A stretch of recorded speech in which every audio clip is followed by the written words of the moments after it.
అబ్బబ్బబ్బబ్బా! ఏంటి ఈ పిల్లలతోనే పడలేకపోతుంటే మా వారేమో బోర్ కొడుతుంది తినడానికి ఏదో ఒకటి చెయ్యొచ్చు కదా అని తెగ బుర్ర తినేస్తున్నారు. అందుకే తొందరగా సింపుల్‌గా అయిపోయే ఒక స్నాక్‌ని అయితే రెడీ చేసేసాను. అది మీరు కూడా ఒకసారి ట్రై చేసేయండి. ఏంటి పొద్దున్న లేసానండి వీళ్ళు వెనక తిరిగి వీళ్ళతో పడితేనే సరిపోతుంది.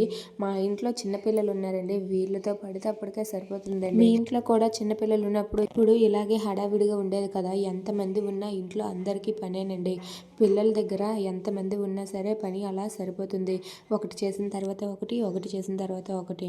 అలా నేనున్నాను అంటూ గిన్నెలు చూస్తాయి, బట్టలు చూస్తాయి, ఇంట్లో వస్తువులు కూడా అలానే చూస్తాయండి. వాటిని అలా వదిలేసి మనం ఖాళీగా కూర్చోలేము కదండి. ఇంట్లో పని ఉంటే బుర్ర పిచ్చెక్కిపోతుంది.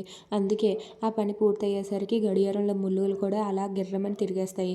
వండుకోవడం, తినడం, తోముకోవడం, మళ్ళీ వండుకోవడం ఇదే పనండి. ఇలా మీరు ఎప్పుడైనా ట్రై చేశారా? ట్రై చేసినట్టయితే కామెంట్ చేయండి. ఇంకా చూస్తున్నారేంటి? సబ్స్క్రైబ్ చేసేయండి.